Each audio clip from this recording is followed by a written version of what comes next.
Hello everyone and welcome to Plaisir's Do-It-Yourself Flower channel. Today, Chai and I are going to prepare a velvet box for you. We have the privilege of having some returning customers that just call us and say, I would like a pink box today, or a purple box, or a white box, whatever their wish is. They trust our judgment, they trust our taste, and really we are lucky to have that creative freedom to do what we do. So let's do it together. Chai, will you go and sit nicely in your bed and watch Mama work? I think he will. He's used to it. He comes to work with me every day. No, Mama. Okay. So I'm moving the flowers away so you can have a better view of what I'm doing. But look at these gorgeous blooms, the tinted flowers. This is the biggest trend.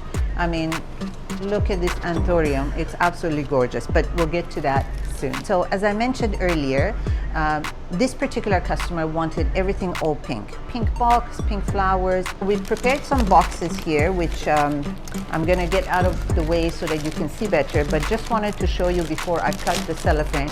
We put some cellophane in the velvet box, and then we put the wet foam in there. Then I cut around the cellophane like this, so that we can work comfortably. All of our boxes at Plaisir are fully lined and fully velvet, so inside and out is velvet. That's why it makes it quite luxurious. The cellophane we put in is just to protect the velvet, because you can use these boxes again later for storage. We have some very cute clients that have a collection of our boxes. They come in different sizes. One of them constantly buys the hat box size, which is quite large, and she says that she stores her bikinis in there because they're so luxurious and so pretty. She puts them in the corner of her bedroom, kind of stacked on top of each other, and she puts bikinis and other things in there. The smaller boxes could be used for makeup brushes, so we're very big on sustainability. So voila. So this is the inside, so the foam is there. And don't worry that the cellophane is not, cut perfectly, because you're never going to see the mechanics after I'm done. So let's begin. We're going to start with some hydrangeas. That's the base of this design. Today we have some beautiful rodeo hydrangeas. If you haven't watched our session on hydrangeas and how to use them, how to select them, and how to take care of them, please do so. It's quite informative. How to cut them, how to take care of them, and which ones to choose to last you longer.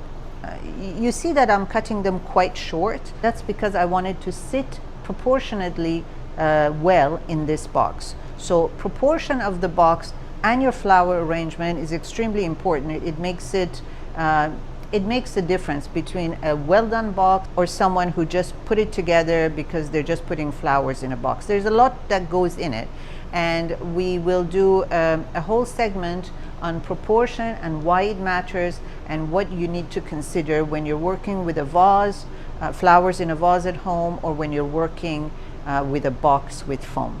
So for today's order, we're going to cut them quite short because we want the proportion to this box to be really no more than this height. We follow the rule of 1/3. 1/3 has to be your arrangement. 2/3 in this case is my box.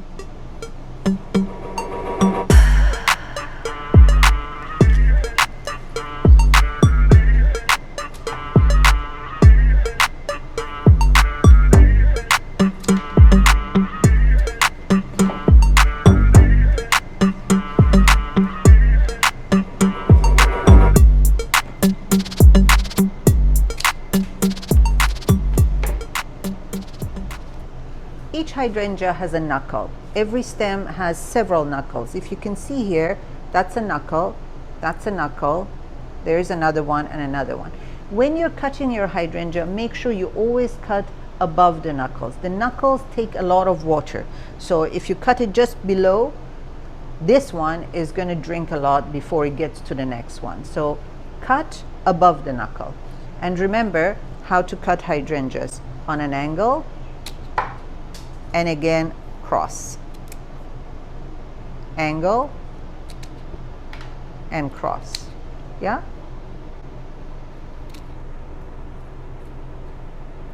So this one is still quite long. I'm going to cut it above this knuckle. Again, very short.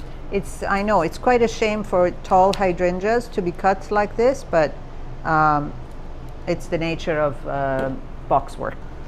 Also, cutting them is not such a bad thing, because as I've mentioned in the hydrangea video, hydrangea, the word hydrangea comes from hydration. So they need to be hydrated all the time. The shorter the stem, the quicker the water gets to their head. So it's not a bad thing. They would last you longer. Okay, so I've got my base here, which is 4 hydrangeas, and I'm gonna add my beautiful roses.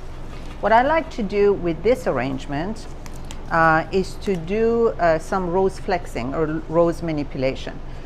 Again, we have a full video on rose manipulation and why it's done, how it's done, and let's do it for this box because I think it's just so pretty. This particular rose, it's called Espérance, and Espérance is one of my favorite roses. I think it's delicate, feminine, just gorgeous, and quite easy to flex. It's used a lot for wedding. Flexing is used a lot for weddings as well. This is just a new trend. So we'll do it like this. Beautiful. So I'm going to flex a few of them. This one is already flexed. Look at how pretty it is.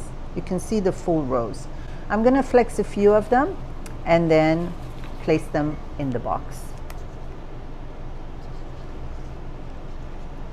Chai seems to be napping. This is his morning nap time. So he usually sits next to me in his bed, snoozes while Mama works.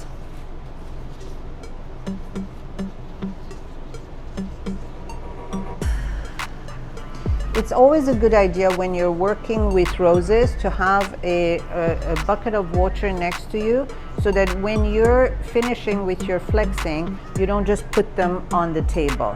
For 2 reasons.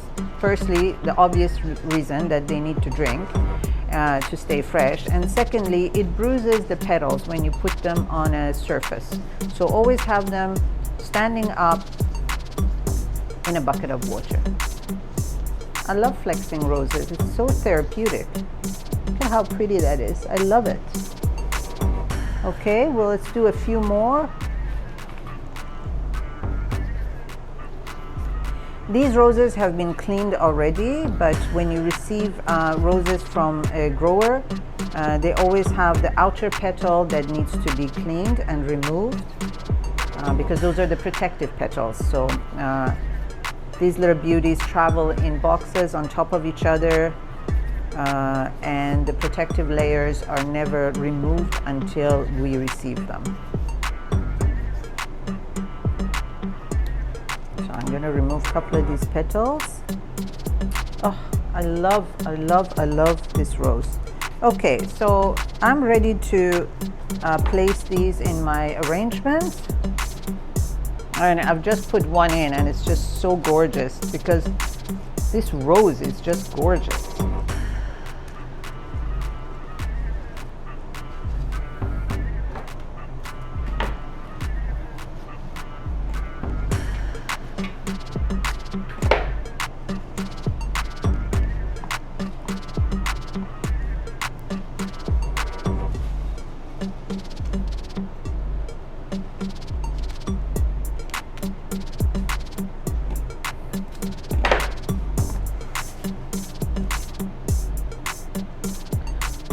This high and low style, it's really important to follow, because if you just plunk all your flowers in a vase at home, all in the same length, you're not going to see them. They're all going to be stuck together, all in one length, and it's not going to be as attractive. Always cut them in different heights, high and low, so that you can see each stem and each bloom separately.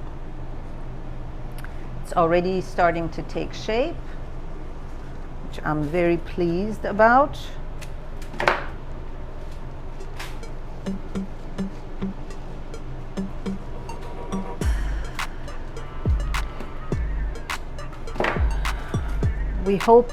I hope I'm entertaining you today, If you are enjoying this, please click on the like button. It really helps us to provide more and more videos for you.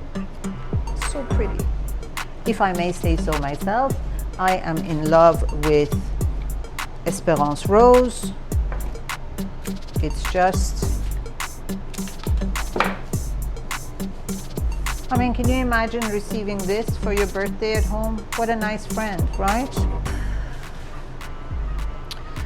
Okay, I'm going to use a little bit of peonies as well. I love peonies. Now, we have a video that talks about the French floristry and what are the do's and don'ts of French floristry, and one of them is to work with unified colors.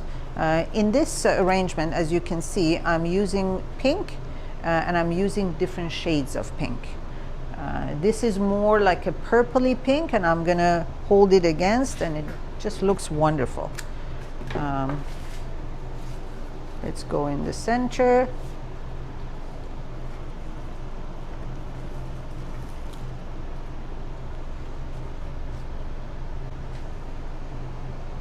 Absolutely gorgeous peonies. It's opened so wonderfully. So let's see where you would like to go. Yeah, I think I like to put him here. To bring the story of that peonies here on the side, I want to continue it on the left. And if you've watched some of my other programs, you know that I love working in uneven numbers. So I want to have 3 peonies for sure instead of 2. So we're going to use a little bit of Sweet Flow Spray Rose down at the bottom.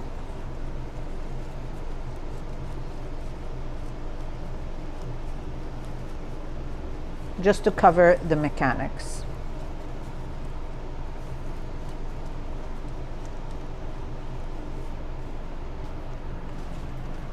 Maybe another rose. Just naturally, the way these petals are formed, I mean, it's just nature. It just never ceases to amaze me. So pretty. Okay. Starting to take shape.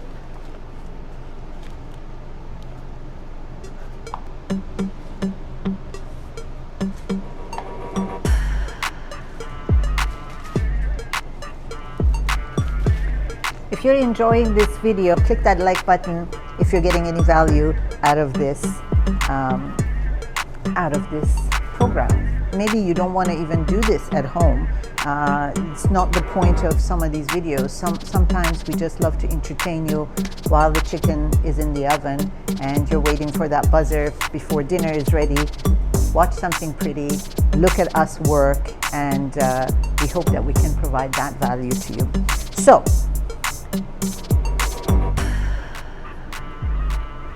here's our beautiful arrangement. All the mechanics are covered, but we're not quite done yet.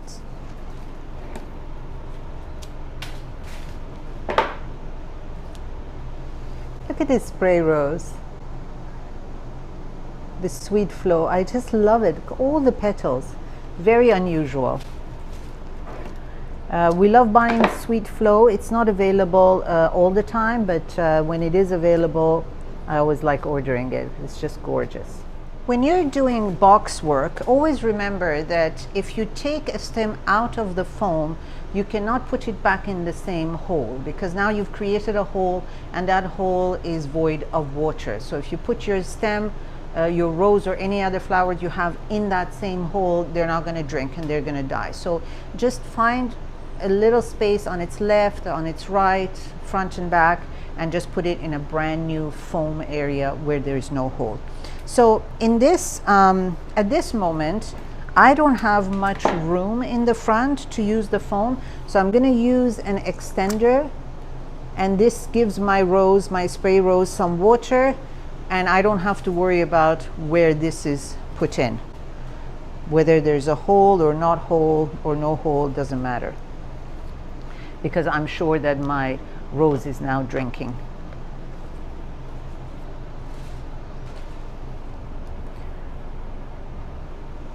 Always make sure you step back and look at your work from afar. That's when you can see what's wrong, where are holes, where are the holes, what you should be covering up. I'm using quite a bit of spray roses to cover some of the mechanics. Here at Plaisir, one of the things that we don't use very much is a lot of leaves to cover up mechanics. I find that a bit cheap, to be honest. I use a lot of flowers. I mean, frankly, in this arrangement, you don't see any leaves. So to cover our work and the mechanics and make sure everything is done properly, we use a lot of flowers. That's kind of the style of Plaisir, more flowers than leaves. Of course, leaves have their own place, and they can be worked at, they can be used beautifully, but here we use a lot more flowers than leaves. I will bring my spray. So voila, my beautiful pink box arrangement is done. And there's one last touch that we always do here at Plaisir. We have our ribbons that kind of tie everything together, makes it look even more festive and presentable. We have two types of ribbon. One is plain, like this, a double ribbon that we do, and the other one is with velvet and a cameo and a tassel, and this particular client has requested that we use the tassel ribbon. So let's put that in.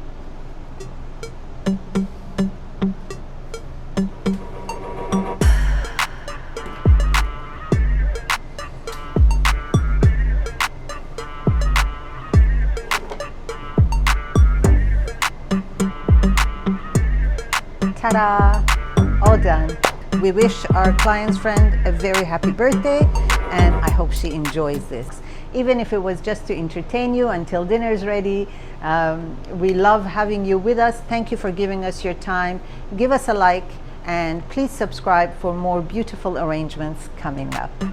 Bye-bye.